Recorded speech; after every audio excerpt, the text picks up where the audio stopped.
Hi everyone, welcome back to my channel learning outcome. And आज का जो हमारा टॉपिक है वो है आपका यूनिट 3 का क्या नाम है, analysis and implementation of assessment.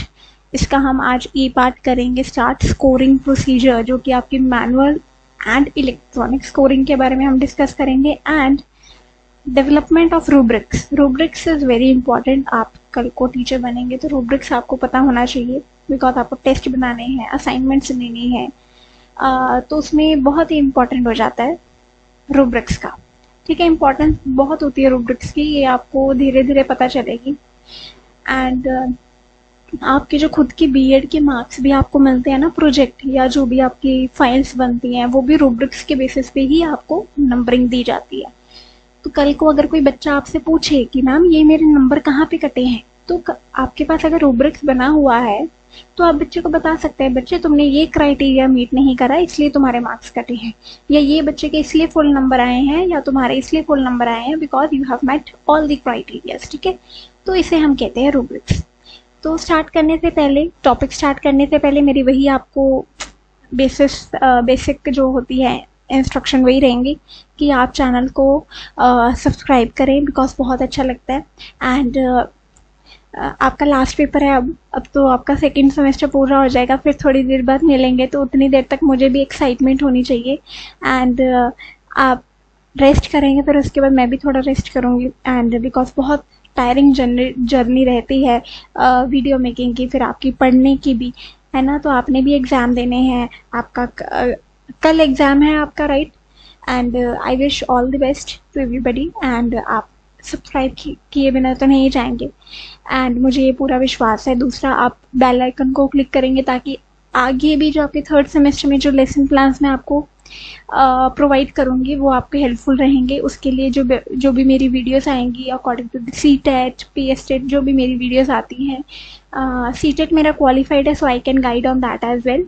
तो आप सब्सक्राइब करके रखें, बेल आइकन को क्लिक करें वीडियो नोटिफिकेशन के लिए, कमेंट करें अच्छे। मैं आप सबके कमेंट्स रीड करती हूँ और मैं जल्दी उनको रिप्लाई करने वाली हूँ। एंड लाइक करें वीडियो को, शेयर करें अपने दोस्तों के साथ। अपने जूनियर्स जो आपके आएंगे, बहुत सारे इस टाइम पे आके तो आपके जूनियर्स भी आगे होंगे ना, because you are moving to third semester. And आपके जो जूनियर्स होंगे कॉलेज में, तो शायद वो भी बीएड के लिए अप्लाई करना चाहते हैं, तो उनको मेरी वीडियो सजेशन ज़रूर दें। अभी मेरी जो फर्स्ट सेमेस्टर की सारी वीडियोस नहीं आई हैं, तो मैं वो धीरे धीरे मैं वो भी अपलोड करना शुरू करूँगी, तो उनको एग्जामिनेशन में भी हेल्प होगा। So you can guide your juniors with my channel as well. And another instruction is, आप वीडियो को पूरा देखें, बिकॉज बहुत सारी चीज़ें ऐसी होती है जो मैं नोट्स में नहीं लिखती हूँ, या वो आपको स्क्रीन पे नहीं दिख रहा है, बट मैं आपको ओरली बताने वाली हूँ। तो अगर आप वीडियो को पूरा देखते हैं तो आप कोई भी पार्ट मिस नहीं करेंगे, आपके सारे बेसिक्स कवर हो जाएंगे, and you will be good to go with the examination. So without any further delay, let's get started. तो स्टार्ट करते हैं आपके स्कोरिंग प्रोसीजर से। अब स्कोरिंग प्रोसीजर बहुत इंपॉर्टेंट हो जाता है, बिकॉज रूब्रिक्स भी तो एक स्कोरिंग प्रोसीजर का ही पार्ट है ना। Rubrics is a part of scoring procedure. ठीक है, अब स्कोरिंग प्रोसीजर एजुकेशन की जब हम बात करते हैं तो स्कोरिंग क्या है? It is a process. क्या है ये? एक प्रोसेस है ऑफ असाइनिंग वैल्यूज और मार्क्स। हम इससे क्या प्रोवाइड करते हैं बच्चे को? या तो वैल्यू या मार्क्स प्रोवाइड करते हैं टू द स्टूडेंट्स रिस्पॉन्सेस। किसको प्रोवाइड करते हैं? उसने कुछ ना कुछ रिस्पॉन्स किया है, कुछ ना कुछ प्रोजेक्ट सबमिट किया है, कुछ ना कुछ टेस्ट दिया है, तभी हम उसे असाइन कर रहे हैं ये चीज़ें, मतलब उसके रिस्पॉन्स को हम कर रहे हैं based on pre established criteria. ठीक है, एस्टेब्लिश्ड क्राइटेरिया होता है, उसके बेसिस से हम उसे प्रोवाइड करते हैं।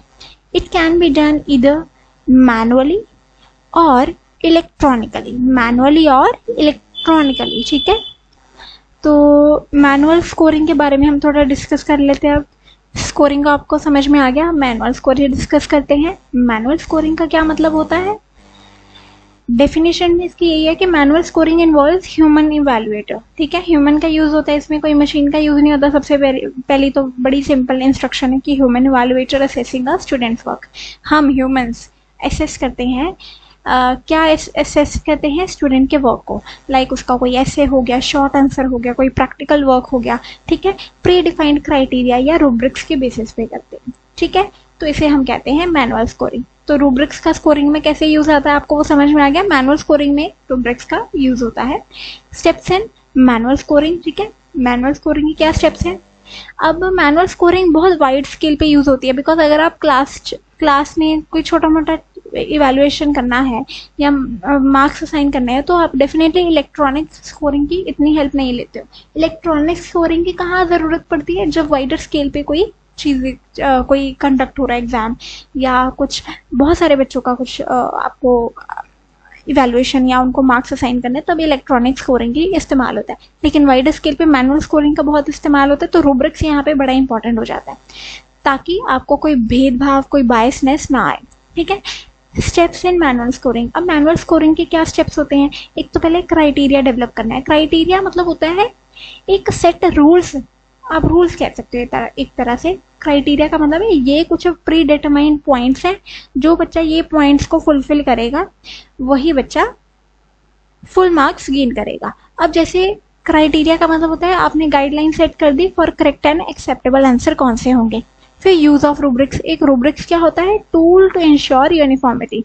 Rubrics is a tool that ensure uniformity, ताकि उसमें कोई भेदभाव ना आए, सबको इक्वली हम देखें। Evaluate responses. हम रिस्पॉन्सेज को इवैल्यूएट करते हैं कैसे, read and assess student work. हम बच्चे के काम को रीड करते हैं और उसे असेस करते हैं। Assign scores. हम स्कोर्स असाइन करते हैं, देखते हैं कि वो कितना करेक्ट है, कंप्लीटनेस उसकी कितनी है और प्रेजेंटेशन उसकी कितनी है। ठीक है, तो हम उसे उसके बेसिस पे उसे स्कोर असाइन करते हैं। फिर एडवांटेजेस क्या होते हैं। एडवांटेजेस होते हैं कि एक तो सब्जेक्टिव आंसर, जैसे कि जो सब्जेक्टिव आंसर होते हैं एसएस या पोर्टफोलियो, उनको हम अच्छे से नंबरिंग कर सकते हैं, बिकॉज इसमें कई बार सब्जेक्टिविटी या हमारा बायसनेस आ जाता है। तो सब्जेक्टिव आंसर को जैसे एसएस एंड पोर्टफोलियो में हमें हेल्प कर सकते हैं, अच्छे से उनको एक्यूरेट बेसिस पे नंबर असाइन कर सकते हैं।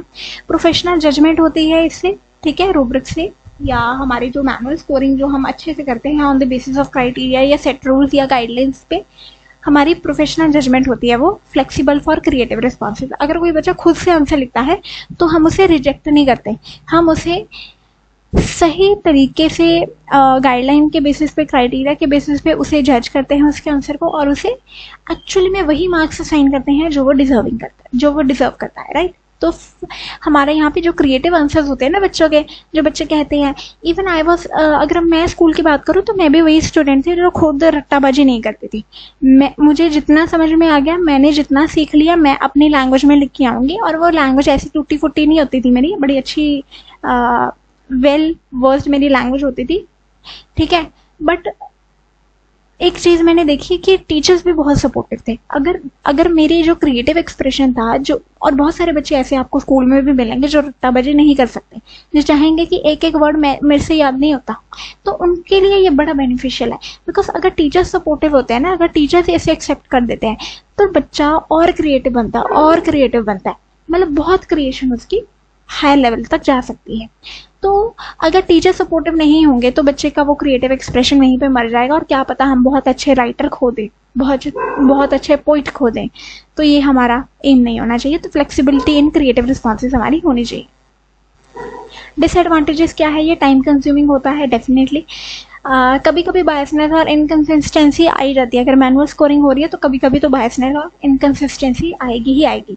ठीक है, ट्रेंड इवैल्यूएटर्स यहाँ पे हमें ज़रूरत होती है इनकी। ठीक है, फिर इलेक्ट्रॉनिक स्कोरिंग की जब हम बात करते हैं, इसे हम ई स्कोरिंग भी कहते हैं। अब इलेक्ट्रॉनिक स्कोरिंग को कैसे डिफाइन करेंगे। स्कोरिंग क्या है, एक प्रोसेस है। इलेक्ट्रॉनिक स्कोरिंग क्या है, एक प्रोसेस है। ये तो हमें पता ही है, स्कोरिंग बिकॉज हमने डेफिनेशन ही पढ़ लिया। तो electronic scoring is a process of evaluating students responses. किसे इवैल्यूएट करेंगे, डेफिनेटली कोई रिस्पॉन्स है उसे इवैल्यूएट करेंगे। किससे इवैल्यूएट करेंगे, डिजिटल टूल से, एल्गोरिदम से और एआई बेस्ड सिस्टम से। कैसे, digital tool, algorithms and AI based systems.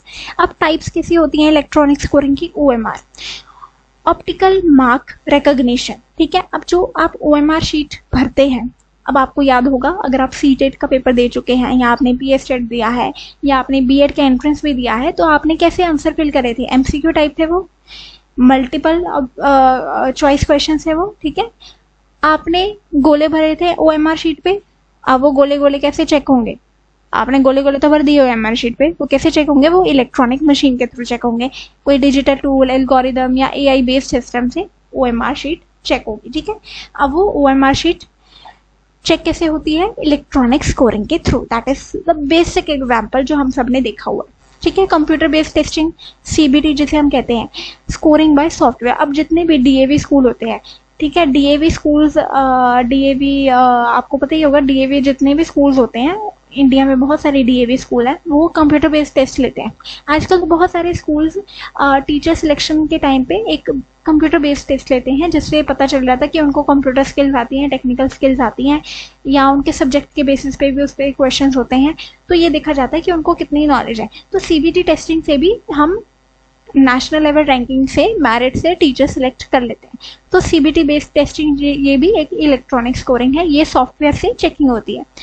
AI based ऐसे स्कोरिंग, अब एआई बेस्ड ये जितने भी ऐसे हैं, एआई बेस्ड से ये ऐसे चेक हो जाते हैं, बिकॉज बहुत सारे ऐसे, इतने सारे तो आप चेक कर नहीं सकते, ठीक है। तो ये कॉम्पिटेटिव एग्जाम्स में कई बार ऐसे भी इलेक्ट्रॉनिक बेस से चेक होते हैं। ये कौन सी इमर्जिंग टेक्नोलॉजी है? यूजिंग एनएलपी, ठीक है, एनएलपी जैसी टेक्नोलॉजी हम इस्तेमाल करते हैं। एडवांटेजेस क्या है और डिसएडवांटेजेस क्या है? एडवांटेजेस हैं कि फास्ट और एफिशिएंट है, बहुत जल्दी चेकिंग हो जाती है और एफिशिएंट हो जाती है। आप देखते हैं कि एक ही महीने में सारे बच्चों, सारे कैंडिडेट्स का रिजल्ट आ जाता है। आपको याद होगा बीएड का जब एंट्रेंस का टेस्ट आया था, तो एक डेढ़ महीने में टेस्ट का आपको मार्क्स मिल गए थे। इतने सारे बच्चों के मार्क्स फटाफट से चेक हुए होंगे ना, तभी तो आ गया रिजल्ट, इतनी जल्दी रिजल्ट बना, फिर वो आया, फिर वो पब्लिश हुआ, राइट। ह्यूमन बायसनेस इससे कम हो जाता है, ठीक है। लार्ज स्केल असेसमेंट्स के लिए ये बड़ा इंपॉर्टेंट है, जैसे कॉम्पिटेटिव एग्जाम्स, ठीक है। Disadvantages, limited to subjective answer. अब ये सब्जेक्टिव आंसर से लिमिटेड है। अब आप ये नहीं कह सकते कि फुल फ्लेज्ड आंसर शीट ये चेक कर देगा, नहीं होगा। बीएड की आंसर शीट आप चेक करवा दो, ऑनलाइन नहीं होगी ना इतनी, बिकॉज बहुत सारी लिमिटेशन होती है इलेक्ट्रॉनिक टूल्स की भी। या तो वो आपके एमसीक्यू चेक कर पाएगा, बिकॉज उसमें क्या होंगे, कैसे वो चेक करेगा, उसमें कुछ सेट करना पड़ेगा सिस्टम, हमें एक सेटिंग करनी पड़ेगी कि these are the correct responses, these are the incorrect one. जो करेक्ट होंगे वो चेक होंगे और देखना है कितने इनकरेक्ट है। अगर उसमें हम ये सेटिंग का ऑप्शन ही ना हो कि ओके बच्चे का अगर क्रिएटिव एक्सप्रेशन है तो उसमें से इतने नंबर ये करेक्ट होना चाहिए, ये होना चाहिए, ये हम नहीं कर सकते, बिकॉज उसमें कुछ लिमिटेशन होंगी डेफिनेटली, राइट। तो ये उसका डिसएडवांटेज है। सब्जेक्टिव आंसर इतने नहीं चेक हो सकते। मे मिस न्यूएंसेस और क्रिएटिव, वही मैंने बोला ना, क्रिएटिविटी का अगर कोई बच्चा खुद क्रिएटिव है, जैसे मैं रट्टाबाजी नहीं कर सकती, आप में से भी कुछ बच्चे रट्टाबाजी नहीं कर सकते, तो हमारे क्या नंबर कट जाएंगे? मतलब हमने अपनी लैंग्वेज में लिख दिया कि हमारे नंबर नहीं आएंगे, तो यही बड़ा रिस्क हो जाता है एक तरह से। Requires tech infrastructure, definitely technology का बहुत बड़े लेवल पे हमें साथ चाहिए, जो कि नहीं होता है कई बार। डेफिनेटली हमारी कंट्री में तो डेफिनेटली हम सोच सकते हैं कि नहीं होगा, बट हाँ, मैं कोई हमारी कंट्री की बुराई नहीं कर रही, बट येस, आप सोचे India is a vast populated country. हमारा देश इतना पॉपुलेटेड है, इतने सारे यंग पॉपुलेशन है, उनके पेपर चेक करना is a big big big task, और हमें बहुत सारी टेक्नोलॉजी का इस्तेमाल चाहिए, ठीक है। आप रूब्रिक्स देख लेते हैं। रूब्रिक्स देखने से पहले मैं आपको इमेज दिखा देती हूँ रूब्रिक्स क्या होता है। तो ये आपकी होगी रूब्रिक्स की इमेज। ये रूब्रिक्स क्या है? ये रूब्रिक्स फॉर इवेलुएटिंग राइटिंग, ठीक है। अगर किसी बच्चे का ऐसे चेक करना है या राइटिंग एक्सप्रेशन मुझे चेक करनी है, तो उसके लिए ये और रूब्रिक्स डेवलप्ड है, ठीक है। ये इमेज में क्या लिखा है? Exceed expectation 9 to 10, meets expectation 6 to 8 points, ठीक है। मतलब 10 मार्क्स का अगर राइटिंग का पेपर है बच्चे का, तो उसे मैंने नंबर कैसे देने हैं, ये क्राइटेरिया सेट है।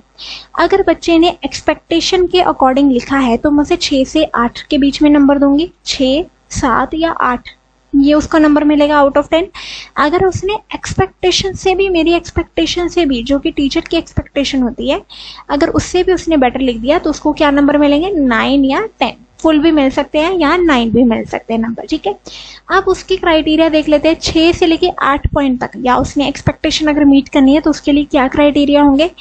पहले तो जो भी उसका टॉपिक है वो अच्छे से ऑर्गेनाइज्ड होना चाहिए लॉजिकली, मीनिंग उसका कन्वे होना चाहिए, ग्रामेटिकल या स्पेलिंग एरर्स नहीं होने चाहिए, बहुत ही मिनिमल होने चाहिए, वेरी फ्यू, ठीक है। एप्रोप्रिएट या बहुत अच्छी वोकेबलरी का इस्तेमाल होना चाहिए, पंचुएशन या कैपिटल लेटर्स सही से यूज होने चाहिए, ठीक है। तभी उसे जाके 6, 7 या 8 नंबर मिलेंगे। अगर उसे 9 या 10 नंबर चाहिए, मतलब वो बच्चे होते हैं ना जो बड़े एक्साइटेड होता है कि मैम मैंने तो फुल नंबर लेने हैं, ओके तुमने फुल नंबर लेने हैं, तो ये क्राइटेरिया है तुम्हारे। क्या क्राइटेरिया है? आइडियाज तुम्हारे बड़े लॉजिकली ऑर्गेनाइज होने चाहिए, मीनिंग कन्वे होना चाहिए, नो ग्रामेटिकल या स्पेलिंग एरर, बिल्कुल भी नहीं। यहाँ पे तो फ्यू था ना, यहाँ पे बिल्कुल भी नहीं होना चाहिए। एप्रोप्रिएट या बहुत अच्छी वोकेबलरी का यूज होना चाहिए। पंचुएशन या कैपिटल लेटर्स का बहुत सही से इस्तेमाल होना चाहिए, मतलब एक भी गलती नहीं तुम्हारी होनी चाहिए, तब जाके तुम्हें 9 से 10 नंबर मिलेंगे। आई होप आपको ये रूब्रिक्स का कंसेप्ट थोड़ा समझ में आया होगा कि एक होता है क्राइटेरिया जिसके बेसिस पे आप बच्चे को क्या देते हो, नंबर असाइन करते हो, ये होता है आपका रूब्रिक्स। तो इमेज आपने देख ली है, तो अच्छे से रूब्रिक्स के बारे में आप पढ़ लेते हैं। स्कॉलर्स की डेफिनेशन पढ़ते हैं। ब्रूक हट इन 2013 इसने क्या बोला, रूब्रिक क्या है, एक coherent set of criteria for students है। ये एक बच्चे के लिए क्राइटेरिया है, ठीक है, that work includes description of level of performance, quality of the criteria. अब रूब्रिक क्या है, एक सेट ऑफ क्राइटेरिया है बच्चों के लिए, कोहेरेंट सेट ऑफ क्राइटेरिया है बच्चों के लिए, जिसमें क्या होगा, ये इंक्लूडेड होगा, सारे डिस्क्रिप्शन होंगे, सारे क्राइटेरिया होंगे कि बच्चे की परफॉर्मेंस का लेवल या उसकी क्वालिटी क्या होनी चाहिए। ये ब्रूक हट का कहना है। अच्छी डेफिनेशन है। एंड्रेड 2000 में इन्होंने डेफिनेशन क्या दी, a scoring rubric is a set of criteria. Scoring rubric, जिस रूब्रिक के लिए हम स्कोरिंग देते हैं, ठीक है, रूब्रिक्स का इस्तेमाल करें जिससे हम बच्चे को स्कोरिंग देते हैं, वो क्या होता है, एक सेट ऑफ क्राइटेरिया या स्टैंडर्ड्स होते हैं linked to learning objectives. Criteria and standard किससे लिंक होते हैं, लर्निंग ऑब्जेक्टिव्स से, that is used to assess students performance on paper, project, essays and other assignment. ये भी बड़ी अच्छी डेफिनेशन आप लिख सकते हैं। हम बच्चे की परफॉर्मेंस किसके लिए चेक करते हैं, या तो पेपर पे, प्रोजेक्ट पे, एसे पे या अदर असाइनमेंट पे। ये बड़ी अच्छी डेफिनेशन है, मुझे अच्छी लगी तो मैंने ये आपको 2 अच्छी कोट करके दी। टाइप्स ऑफ रूब्रिक की जब हम बात करते हैं तो एनालिटिक, होलिस्टिक एंड रूब्रिक, ठीक है। एनालिस्टिक, होलिस्टिक ये बड़े 2 इंपॉर्टेंट है। चेकलिस्ट रूब्रिक और पॉइंट ऑन रूब्रिक भी एक होता है, मैं आपको सारी टाइप्स अभी बता देती हूँ। तो एक एक करके रूब्रिक्स की टाइप डिस्कस करते हैं। एनालिटिक रूब्रिक क्या होता है, इसमें मल्टीपल आपके क्राइटेरिया, बहुत सारे क्राइटेरियाज होते हैं जिसके बेसिस पे हम बच्चे को इवैल्यूएट करते हैं, वो होता है एनालिटिक रूब्रिक, ठीक है। बहुत सारे क्राइटेरिया होते हैं इसमें। फीचर्स क्या होते हैं, इसमें डिटेल्ड फीडबैक हम बच्चे को प्रोवाइड कर सकते हैं। ईच क्राइटेरिया का अपना एक स्कोर होता है। फॉर एग्जांपल अगर मैंने 10 क्राइटेरिया दिए हैं तो 10 के 10 क्राइटेरिया का एक एक नंबर होगा, मतलब पूरा आपका असाइनमेंट का मार्क्स क्या होगा, 10 मार्क्स, और 10 क्राइटेरिया है, हर क्राइटेरिया का एक नंबर होगा, ठीक है। अब इसमें डिस्क्रिप्टर्स इन्वॉल्व होते हैं, ठीक है, परफॉर्मेंस लेवल के डिस्क्रिप्शन दी होती है, आपने कैसे कैसे अपनी परफॉर्मेंस लेवल को मीट करना है, ठीक है। स्ट्रक्चर देख लेते हैं। स्ट्रक्चर एग्जांपल जैसे कि ऐसे राइटिंग के लिए मैंने 20 मार्क्स दिए हैं, तो मैं आपको यहाँ पे नंबरिंग भी बताने वाली हूँ, ठीक है। कैसे क्राइटेरिया है, एक्सीलेंट है तो 5 नंबर, गुड है तो 4, फेयर है तो 3, पुअर है तो 1 से 2 के बीच में नंबरिंग मिलेगी। कंटेंट अगर एक्सीलेंट है तो 5 नंबर मिलेंगे। कंटेंट कॉम्प्रिहेंसिव और इंसाइटफुल होना चाहिए, ठीक है। अगर सफिशिएंट कंटेंट है तो 4 नंबर, लिमिटेड आइडिया है तो 3, लैक क्लैरिटी तो 1 से 2। अगर ग्रामर में बिल्कुल भी एरर नहीं है तो 5 नंबर मिलेंगे। माइनर एरर है तो 4, अगर सेवरल एरर्स है तो 3, अगर एरर बहुत बार आ रहे हैं बीच में तो 1 से 2 नंबर मिलेंगे। ऑर्गेनाइजेशन कैसे होनी चाहिए आपकी, ऐसे कि अगर क्लियर स्ट्रक्चर है तो 5 नंबर मिलेंगे। गुड में आपके 4 नंबर तभी मिलेंगे जब आपका समवट कुछ ऑर्गेनाइज्ड है। अगर पुअर ट्रांजिशन है, एकदम ही आप जंप कर रहे हैं एक से दूसरे पैराग्राफ में जिसके बीच में कोई लिंक नहीं बन रहा पैराग्राफ्स के बीच में, तो आपको 3 नंबर मिलेंगे। अगर बिल्कुल भी डिसऑर्गेनाइज्ड है, बिल्कुल भी ऑर्गेनाइज नहीं है, तो आपको 1 से 2 नंबर मिलेंगे। आई होप आपको समझ में आएगा। तो ये होता है आपका एनालिटिक क्राइटेरिया। अब इसका बेस्ट किसके लिए इस्तेमाल होता है, एनालिटिक रूब्रिक किसके लिए इस्तेमाल होता है, ऐसे के लिए, प्रोजेक्ट के लिए, रिसर्च रिपोर्ट के लिए, पोर्टफोलियोज के लिए। ऐसे, project, research report and portfolios के लिए। अब ये डिटेल फीडबैक नीडेड होता है, ठीक है। होलिस्टिक रूब्रिक क्या होता है, जिसमें आपके सिंगल स्कोर प्रोवाइड होता है on the basis of overall judgement. आपका अगर प्रोजेक्ट मेरे पास आया है तो मेरे पास एक ही क्राइटेरिया होगा और उसी के बेसिस में आपको पूरे नंबर प्रोवाइड करूंगी, जो भी आपका, मतलब आपके प्रोजेक्ट को देख के ही मैं नंबर असाइन करूंगी कि मुझे कितने नंबर देने हैं, ठीक है। तो उसे हम बोलते हैं होलिस्टिक रूब्रिक, ठीक है।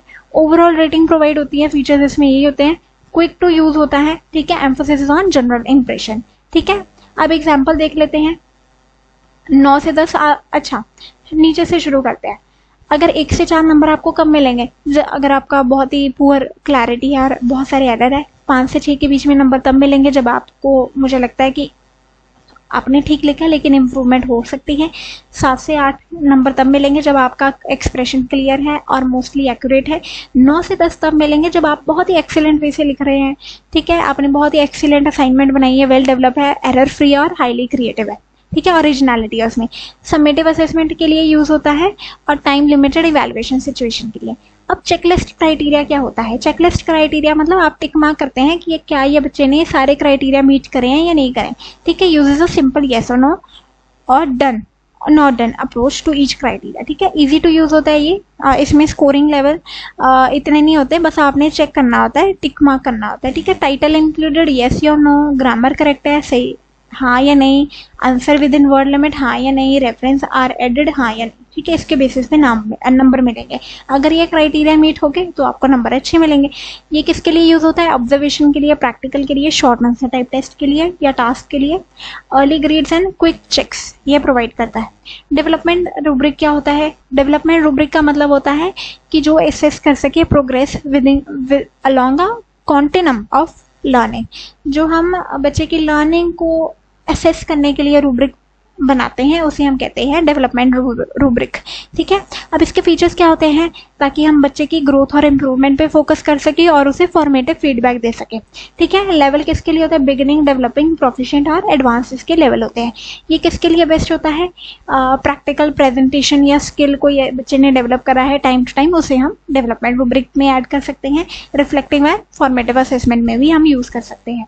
लास्ट वन है सिंगल पॉइंट रूब्रिक। अब ये क्या होता है? प्रोफिशिएंट लेवल ऑफ परफॉर्मेंस जज करने के लिए होता है, ठीक है। इसमें अबव एक्सपेक्टेशन या below expectation without any fixed descriptor, इसमें कोई फिक्स्ड डिस्क्रिप्टर नहीं होते। हम बच्चे को सिंगल पॉइंट हम रूब्रिक का इस्तेमाल करके उसे जजमेंट प्रोवाइड करते हैं। अब इसके फीचर्स क्या होते हैं? सेंटर्ड अराउंड एक्सपेक्टेड स्टैंडर्ड, इसका एक एक्सपेक्टेड स्टैंडर्ड बना हुआ होता है और उसी के आले दुआले ये घूमता रहता है, ठीक है, और उसी के बेसिस पे बच्चे की जजमेंट होती है, ठीक। Flexible for qualitative feedback, qualitative feedback बच्चे को प्रोवाइड होता है। अब इसका एग्जांपल देख लेते हैं। क्लैरिटी ऑफ राइटिंग, ठीक है, क्राइटेरिया है क्लैरिटी ऑफ राइटिंग।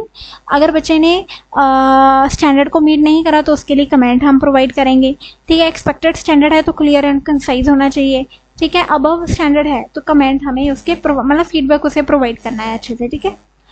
बेस्ट किसके लिए होता है? बच्चे को सेल्फ रिफ्लेक्शन के लिए इनकरेज करना, क्रिएटिव असाइनमेंट के लिए हम बच्चे को इनकरेज कर सकते हैं, ठीक है।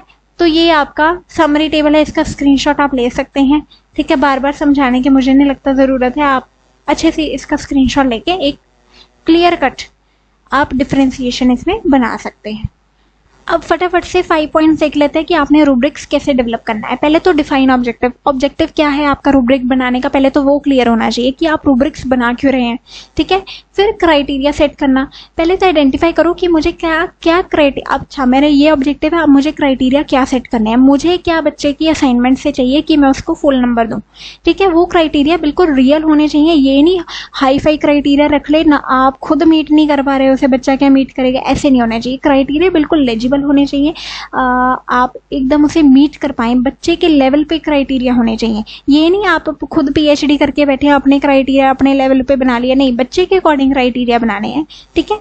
Set performance level, performance level set करो, एक्सीलेंट, गुड, फेयर या पुअर, कैसे नंबर देने हैं आपको, ठीक है। अगर पुअर है तो कितने नंबर देने हैं, एक्सीलेंट है तो कितने नंबर देने हैं, डेफिनेटली फुल नंबर ही जाएंगे उसको, ठीक है। डिस्क्राइब परफॉर्मेंस, परफॉर्मेंस को डिस्क्राइब भी करना है, ठीक है। अगर आपने क्राइटेरिया सेट कर लिया तो उसको क्राइटेरिया को डिस्क्राइब भी करना है, ठीक है, ताकि बच्चे को क्लियर कट क्राइटेरिया का डिस्क्रिप्शन मिले और उसी के बेसिस पे आपसे बार बार आके वो पूछे ना कि मैम ये क्राइटेरिया का क्या मतलब है, इससे क्या होगा, इसके कितने नंबर हैं। क्राइटेरिया को अच्छे से डिस्क्राइब भी करो ईच लेवल पे, ठीक है।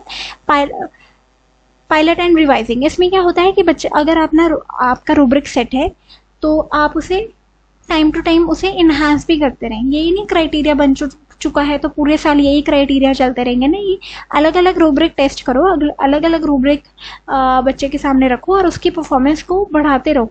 रूब्रिक के क्राइटेरिया धीरे धीरे बढ़ते रहने चाहिए ताकि बच्चे की परफॉर्मेंस अच्छे से क्या कहते हैं उसमें डेवलपमेंट आए, उसमें इम्प्रूवमेंट आए।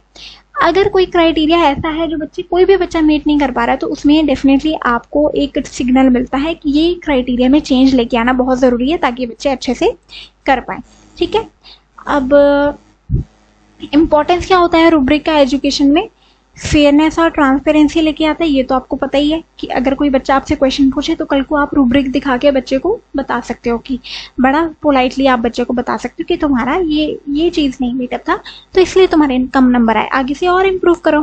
कंस्ट्रक्टिव फीडबैक बच्चे को प्रोवाइड कर सकते हैं, बच्चा खुद को सेल्फ असेस कर सकता है।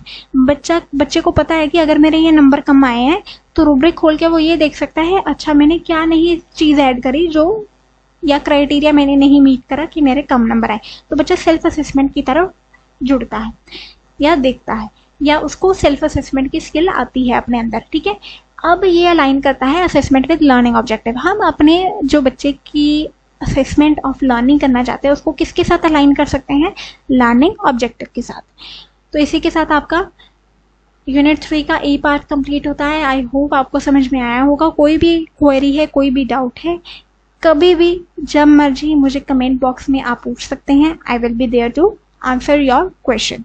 और जाने से पहले सब्सक्राइब किए बिना नहीं जाना है, बेल आइकन को क्लिक किए बिना नहीं जाना है। मैं देख रही हूँ, चलो पहले सब्सक्राइब करो, सब्सक्राइब करो पहले। वेरी गुड, आप बेल आइकन को क्लिक करना है। गुड, अगर आपने पहले से किया हुआ है तो वेल एंड गुड। अब आप अपनी फैमिली मेम्बर्स से भी चैनल को सब्सक्राइब करवाओ, बेल आइकन को क्लिक करवाओ। आपने तो कर लिया, सबके फ़ोन से करवा दो। बहुत सारे बच्चे हैं जो आपके घर में किसी ना किसी के पास तो फ़ोन होगा, तो उससे भी सब्सक्राइब करवाओ। ठीक है, तो मुझे बहुत अच्छा लगेगा। And with this we are done with the topic. Thank you so much everybody for staying till the last. And आपको आज यूनिट 3 एंड यूनिट 4 की सारी वीडियोस मिल जाएंगे। अच्छे अच्छे कमेंट करके, सब्सक्राइब करके, लाइक करके, शेयर करके मुझे बताया करें। एंड मुझे बहुत अच्छा लगता है आप अच्छे से पढ़ें। This is all I want. Thank you so much everybody for being here till the last and trusting me so much कि आप मेरी वीडियोस, मुझे बच्चे कहते हैं कि आपकी वीडियोस देख के ही हम प्रिपेयर करते हैं, हम बुक्स खोलते ही नहीं आए। So this much level of trust you people are having, commendable. Thank you everybody and see you soon in the next video. Till then, take care and study well.